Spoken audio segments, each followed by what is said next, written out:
How to add the emoji keyboard on iPhone. Hello everyone, I am Bishaka and welcome to our channel. Now let's get right into the tutorial. Here, if I open Notes, as you can see, on the keyboard there's no option for emoji. So in order to add the emoji keyboard, go ahead and launch the Settings application on your device and tap on General and then on Keyboard. Here, tap on Keyboards option again and then tap on the Add New Keyboard option.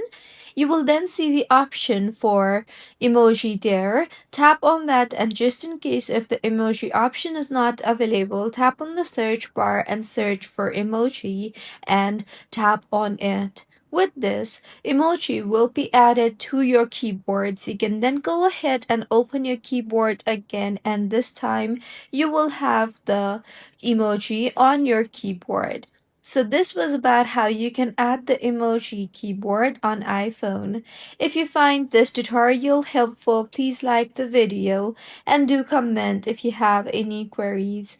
Also, do subscribe to our channel for more helpful tutorials like this. See you on the next one.